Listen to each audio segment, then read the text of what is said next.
जय हिंद साथियों। बिहार पुलिस के लिए महत्वपूर्ण प्रश्न है। लूसेंट का लिया गया टोटल प्रश्न है।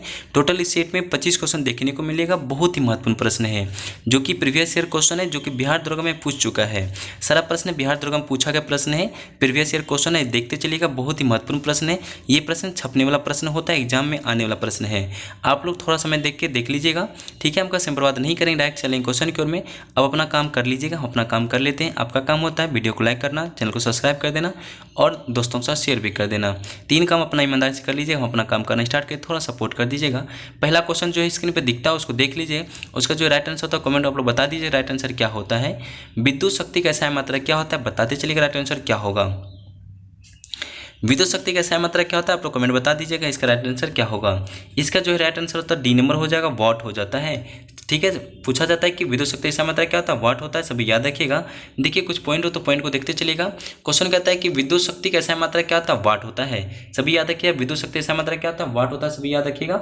विद्युत धारा का एसआई मात्रा क्या होता है, एम्पियर होता है। विद्युत धारा का एसआई मात्रा क्या होता है, एम्पियर होगा। विभवांतर का मतलब होता है वोल्ट। विभवांतर का मतलब क्या होता है, वोल्ट होता है। आवेश का मात्रा कूलाम हो जाता है। आवेश का मात्रा क्या होता है, कूलाम हो जाए। सभी नोट को कर लीजिए कॉपी में। देखिए क्वेश्चन 2 में देखिए क्या कहता है। क्वेश्चन 2 में देख लीजिएगा, विद्युत का मोटर। विद्युत मोटर में क्या होता है, देखिए राइट आंसर क्या होता है इसका। देखिए क्वेश्चन कहता है विद्युत मोटर, इसका राइट आंसर क्या होगा। देखिए 4 ऑप्शन में से राइट आंसर क्या हो, सभी देख के बता दीजिए सभी कमेंट में। विद्युत ऊर्जा को यांत्रिक ऊर्जा में बदलने के लिए विद्युत मोटर का उपयोग किया जाता है। ऑप्शन आपका सी नंबर हो जाएगा। राइट आंसर क्या होता है, सी नंबर हो जाएगा। सभी याद रखिए, ऑप्शन आपका सी नंबर हो जाता है। विद्युत ऊर्जा का यांत्रिक ऊर्जा में बदला जाता है। देखिए कहता है यहाँ लास्ट में लिखा है एक पॉइंट को, विद्युत धारा का विद्युत मोटर का जो आविष्कार कौन किया है, माइकल फैराडे ने किया था। किसने किया था, माइकल फैराडे ने किया विद्युत मोटर का आविष्कार। देखिए 3 नंबर का क्वेश्चन क्या कहता है, देख लीजिए 3 नंबर का, मानव शरीर में होता है। मानव शरीर में कितना % पानी होता है, सभी बता दिए कमेंट में, राइट आंसर क्या होता है। देखिए मानव शरीर में लगभग 70% पानी होता है, सभी याद रखिएगा। इसका जो है right answer option number A होता है। लगभग कितना %, 70% पानी होता है मानव शरीर में। देखिए 4 नंबर का क्वेश्चन क्या कहता है, देखते चलिएगा। विद्युत धारा निम्न में से किस उपकरण से मापी जाती है।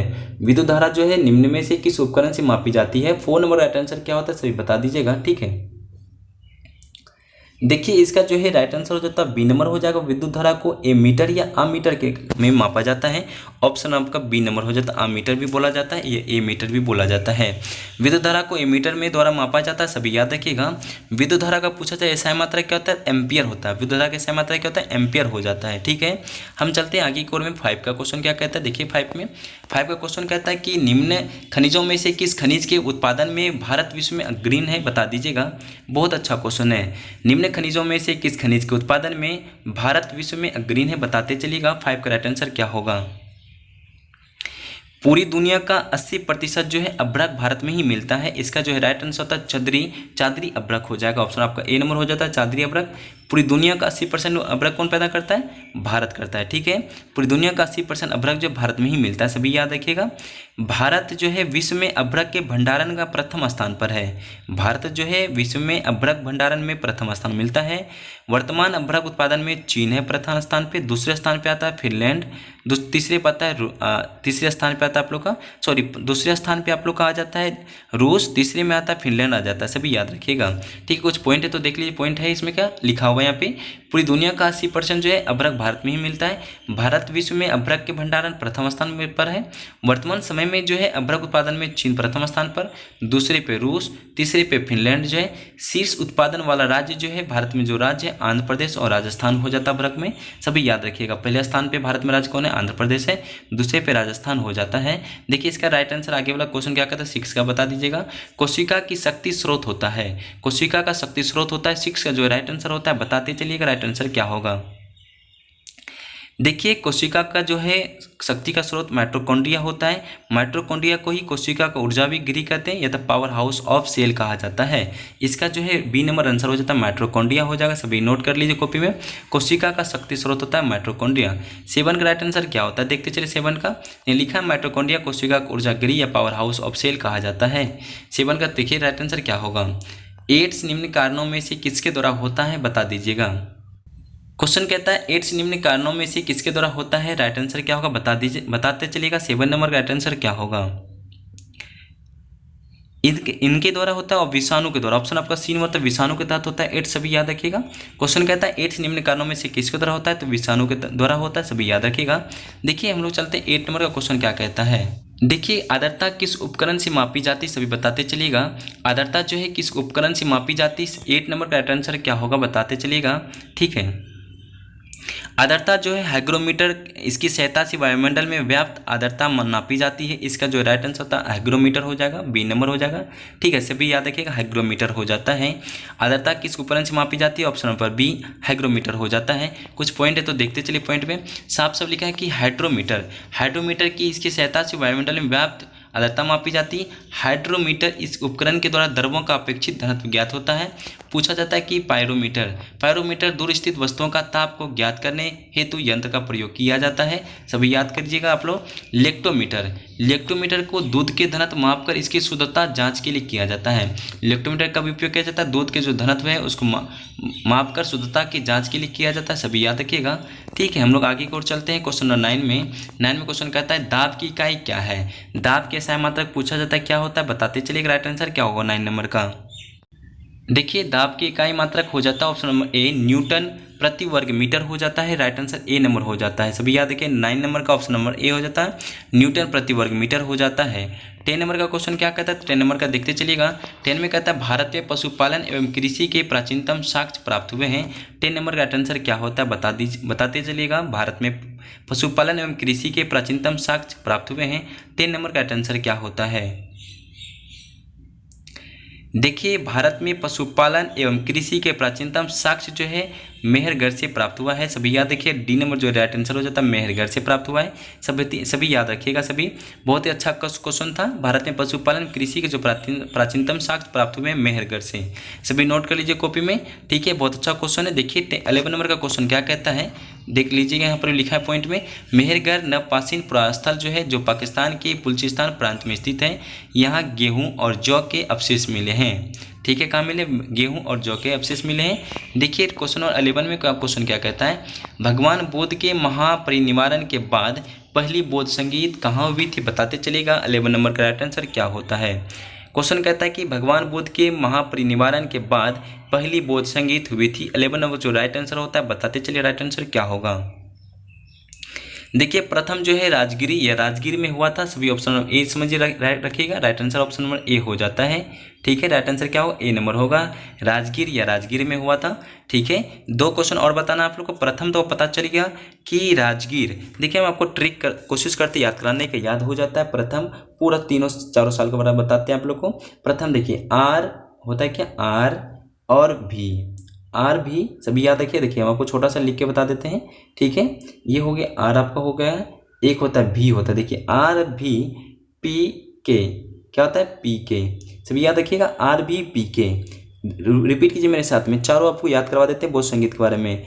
आर भी पी के, रिपीट कर लीजिए। आर से होता है राजगीर, आर से क्या, आर फोर क्या राजगीर हो जाता है, वी फोर वैशाली हो जाएगा। पहला हुआ था राजगीर में, दूसरा होता है वैशाली में। R for Rajgir, V for क्या होता है वैशाली हो जाता है। पी से क्या होता है पाटलिपुत्र हो जाएगा। तीसरा कहाँ हुआ था, पाटलिपुत्र में था। तीसरा कहाँ हुआ था, पाटलिपुत्र में। चौथा कुंडलग्राम जम्मू कश्मीर में। देखिए आर से राजगीर, वी से वैशाली, पी से पाटलिपुत्र, के से हो जाता है आपका कुंडलग्राम जम्मू कश्मीर में स्थित है।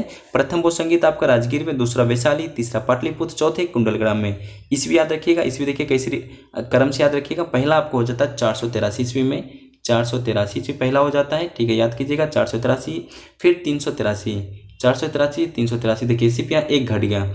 देखिए पहला याद रखिए 483, दूसरा 383, तीसरा जो 250 हो जाता है, 250, और चौथा में हो जाता है प्रथम हो जाता है। याद कर रख लिए।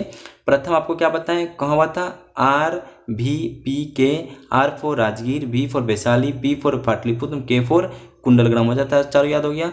पहला ईस्वी बताया आपको 483, 383, 250 और प्रथम।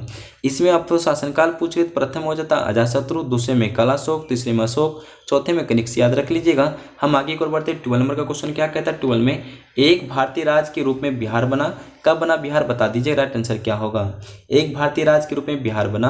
12 नंबर का राइट आंसर क्या होता है बता दीजिएगा सभी। ठीक है, देखिए ये क्वेश्चन बिहार पुलिस में एक बार पूछा भी गया था, बिहार का स्थापना कब हुआ था। ठीक है, 22 मार्च 1912 में बंगाल प्रेसिडेंसी से अलग होकर एक बिहार स्वतंत्र राज्य बना। कब बना था? 22 मार्च 1912 को। सभी याद है कब? आपका बी नंबर हो जाता है, राइट आंसर क्या हो जाता है? बी नंबर हो जाता है। ठीक है, पूछा जाता है कि झारखंड कब अलग हुआ था? 2000 ईस्वी में। झारखंड बिहार से कब अलग हुआ था? 2000 ईस्वी में अलग हुआ था। सभी याद रखिएगा। 13 का क्वेश्चन क्या कहता है देख लीजिए। 13 नंबर का क्वेश्चन, बिहार में निम्न हिस्सों में कौन सा जो है, क्वेश्चन देखिए बहुत महत्वपूर्ण प्रश्न है। क्वेश्चन कहता है बिहार में निम्न हिस्सों में से कौन सा हिस्सा भूतात्विक दृष्टि से अपेक्षाकृत पुराना है? बता दीजिएगा। 30 नंबर का आंसर क्या होता है? देखिए इसका जो है राइट आंसर होता है खड़गपुर पहाड़ी हो जाता है। राइट आंसर क्या होता है? खड़गपुर पहाड़ी हो जाएगा।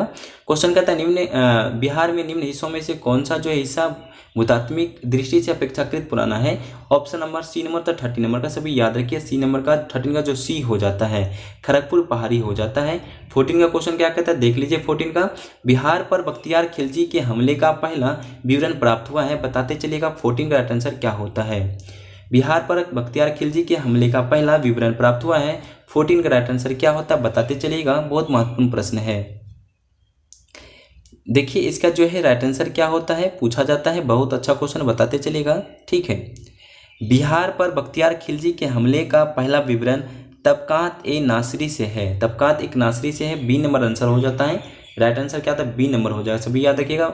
14 का ऑप्शन आपका बी होता है, तबकात ए नासरी से है। सभी याद रखिएगा। हम चलते 15 का क्वेश्चन क्या कह रहा है देखते चलिएगा। बिहार का अधिकांश क्षेत्र जो आच्छादित है, बताते चलिएगा। 15 का राइट आंसर क्या होता है? बिहार का अधिकांश क्षेत्र जो आच्छादित है, 15 का राइट आंसर क्या होता है बताते चलिएगा। बहुत ही महत्वपूर्ण प्रश्न है। बिहार का अधिकांश क्षेत्र जो है कछारी मिट्टी से आच्छादित है। ऑप्शन नंबर आपका बी नंबर हो जाता है, कछारी मिट्टी से। सभी याद रखिए बिहार का जो है कछारी मिट्टी से आच्छादित होता है। सभी याद रखिएगा। 15 का बी नंबर राइट आंसर होता है। 16 का क्वेश्चन क्या कहता है देख लीजिए। 16 का, शेख बाउद्दीन जाकरिया किस संप्रदाय के थे? बताते चलिएगा। बहुत ही अच्छा क्वेश्चन है। क्वेश्चन कहता है शेख बाउद्दीन जाकरिया किस संप्रदाय के थे? 16 का राइट आंसर क्या होता है बताते चलिएगा। बहुत ही महत्वपूर्ण प्रश्न है। देखिए इसका हो जाता है शेख बाउद्दीन जाकरिया सोहरावार्दी संप्रदाय के थे। इसका जो है राइट आंसर ए नंबर था, सोहरावार्दी संप्रदाय के थे। सभी याद रखिएगा। 16 का ऑप्शन नंबर ए नंबर हो जाता है, सोहरावार्दी संप्रदाय के थे। 17 का क्वेश्चन क्या कह रहा है देखते चलिए। 17 का, सेशन अच्छा लगता हो एक लाइक कर दीजिएगा, दोस्तों के साथ शेयर जरूर कीजिएगा, न्यू है चैनल पर तो सब्सक्राइब भी कर दीजिएगा। कश्मीर का अकबर का नाम प्रसिद्ध सुल्तान था। कश्मीर का अकबर जो है नाम से प्रसिद्ध सुल्तान था, बताते चलिएगा। 17 का राइट आंसर क्या होता है? देखिए इसका जो है हो जाता है जैन उल आबदीन हो जाता है। राइट आंसर आपका डी नंबर होता है, सुल्तान जैन उल आबदीन हो जाता है। डी नंबर राइट आंसर देख लीजिएगा। ठीक है, थोड़ा बोलने मिस्टेक होता हो तो मैनेज कर लीजिए। कश्मीर का अकबर का नाम प्रसिद्ध सुल्तान था, सुल्तान जैन उल आबदीन हो जाता है, आबिदीन हो जाएगा। 17 नंबर का डी नंबर राइट आंसर हो जाता है। 18 का क्वेश्चन क्या कहता है देख लीजिए। 18 में क्वेश्चन कहता है निम्न में से कौन सा जो है स्थलरूढ़ देश है? क्वेश्चन बहुत अच्छा क्वेश्चन पूछा जाता है बार बार। निम्न में से कौन सा जो है स्थलरूढ़ देश है, बताते चलिए। 18 का राइट आंसर क्या होता है? देखिए हंगरी का एक स्थलरूढ़ देश हो जाता है। ऑप्शन आपका बी नंबर हो जाता है। ठीक है, ऑप्शन आपका बी नंबर हो जाता है हंगरी। 18 का राइट आंसर होता है ऑप्शन नंबर बी, हंगरी हो जाता है। सभी याद रखिएगा। ठीक है, हम चलते हैं 19 नंबर का क्वेश्चन क्या कहता है। 19 का क्वेश्चन देखते चलिएगा। निम्न में से कौन सा द्वीप जो है क्षेत्रफल का सबसे बड़ा है? निम्न में कौन सा द्वीप जो है क्षेत्रफल में सबसे बड़ा है, बताते चलिए। 19 नंबर का राइट आंसर क्या होता है? क्वेश्चन कहता है कि निम्न में से कौन सा जो है द्वीप क्षेत्रफल में सबसे बड़ा है? इसका जो है राइट आंसर होता है बोर्निया हो जाता है। ऑप्शन नंबर ए हो जाएगा। ऑप्शन आपका क्या हो जाता है? बोर्निया हो जाता है। 19 का ऑप्शन नंबर ए हो जाता है बोर्निया। देखिए 20 नंबर का क्वेश्चन क्या कह रहा है। 20 नंबर का देखते चलिएगा। 20 नंबर का, निम्न में से किस क्षेत्र में भूमध्य सागरीय जलवायु प्रचलित नहीं है? क्वेश्चन कहता है फिर 20 नंबर का, निम्न में से किस क्षेत्र में भूमध्य सागरीय जलवायु प्रचलित नहीं है? 20 नंबर राइट आंसर क्या होता है बताते चलिए। बहुत ही महत्वपूर्ण प्रश्न है। ठीक है, देखिए इसका जो है निम्न में से किस क्षेत्र में भूमध्य सागरीय जलवायु प्रचलित नहीं है? इसका जो राइट आंसर होता है सी नंबर होता है, एलिड हो जाता है, एडलीड हो जाता है। ऑप्शन आपका ए सी नंबर हो जाएगा। सभी याद रखिएगा। ऑप्शन नंबर आपका सी नंबर राइट आंसर होता है 20 का number.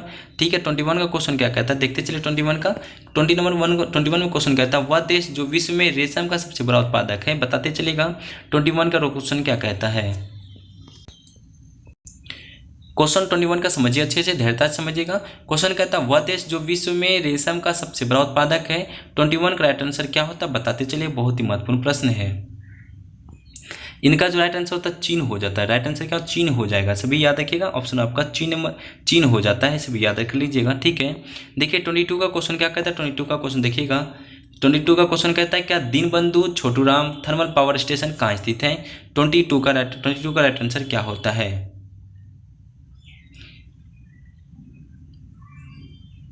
Deenbandhu Chhotu Ram thermal power station कहाँ स्थित है, बताते चलिए राइट आंसर क्या होगा। इसका जो है राइट आंसर ए नंबर था, Deenbandhu Chhotu Ram thermal power plant जो है यमुना नगर हरियाणा में स्थित है। ऑप्शन नंबर ए नंबर होता है यमुना नगर हरियाणा में स्थित है, सभी याद रखिएगा, ठीक है। क्वेश्चन कहता है दीनबंधु छोटूराम थर्मल पावर जो है स्टेशन कहाँ स्थित है, यमुना नगर हरियाणा में स्थित है, सभी याद रखिएगा। 23 का क्वेश्चन क्या कहता है, देख लीजिएगा। किसी भी मानचित्र पर एक जैसे वर्षा वाले स्थानों को जोड़ने वाली रेखाएं कहलाती है। 23 का राइट आंसर क्या होता है, बताते चलिए, बहुत ही अच्छा क्वेश्चन है, ठीक है। देखिए पूछा जा रहा क्वेश्चन कि किसी भी मानचित्र पर एक जैसे वर्षा वाले स्थानों का जोड़ने वाले रेखाएं कहलाती है। इसका जो है राइट आंसर क्या होता है, बताते चलिएगा, बहुत अच्छा क्वेश्चन है। इसका जो है ऑप्शन बी नंबर होता है समवर्षा रेखा हो जाता है। ऑप्शन आपका बी नंबर होता है समवर्षा रेखा हो जाएगा, ठीक है, सभी याद रखिएगा।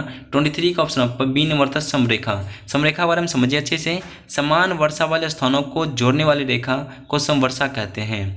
समदाब रेखा क्या होता है, समदाब जो है समान वायु दाब वाले स्थानों को जोड़ने वाली रेखाएं को समदाब रेखा कहलाती है। समोच्च रेखा कहता है कि समान ऊंचाई वाले स्थानों को जोड़ने वाली रेखाएं को समोच्च रेखा कहते हैं। समतापी रेखा क्या होता है, समान ताप वाले स्थानों को मिलने वाली रेखा को समतापीय रेखा कहते हैं, सभी याद रखिएगा। 23 का ऑप्शन आपका बी नंबर होता है समवर्षा रेखा हो जाता है, ठीक है। देखिए 24 का राइट आंसर क्या होता है। 24 में कहता है निम्न में कौन सा परमाणु ऊर्जा केंद्र पुणे तथा भारत के द्वारा निर्मित किया गया है। 24 का राइट आंसर क्या होता है, बताते चलिए, बहुत अच्छा क्वेश्चन है, ठीक है। 24 का क्वेश्चन कहता है क्या निम्न में से कौन सा परमाणु ऊर्जा केंद्र जो है पूर्णतः भारत के द्वारा निर्मित किया गया है, बता दीजिए राइट आंसर क्या होता है। इसका जो है राइट आंसर होता है सीनिमतक कल्पक्कम हो जाता है, ठीक है। ऑप्शन आपका सीनिमतक कल्पक्कम। 24 का राइट आंसर कल्पक्कम हो जाता है, याद रखिएगा। सेशन का लास्ट क्वेश्चन है 25 का, बताते चलिएगा। वह कौन सा दर्रा है जो नीलगिरी पर्वत के दक्षिणी भाग में दक्षिण भारत में स्थित है। 25 का राइट आंसर क्या होता है, बताते चलिएगा, बहुत ही अच्छा क्वेश्चन है, ठीक है। वह दर्रा जो नीलगिरी पर्वत के दक्षिण भारत में स्थित है, बताते चलिएगा राइट आंसर क्या होता है। इसका जो है पालघाट दर्रा हो जाता है। पालघाट दर्रा नीलगिरी एवं पर्वत दक्षिण भाग में स्थित है। ऑप्शन नंबर ए होता है पालघाट हो जाएगा, सभी याद रखिएगा। 25 का राइट आंसर ए नंबर होता है पालघाट हो जाएगा, सभी याद रखिएगा। 25 में से कितना सही है कितना गलत हो आप बता दीजिएगा, कमेंट में आपको जवाब दे दीजिएगा कितना सही हुआ कितना गलत। सेशन कैसा हो भी कमेंट में आप लोग बता दीजिएगा। सेशन अच्छा लगता हो एक लाइक करके कर दीजिएगा, सेशन को सब्सक्राइब करके अपने दोस्तों को शेयर भी कर दीजिएगा। सभी को दिल से धन्यवाद, थोड़ा सपोर्ट कर दीजिए और धन्यवाद।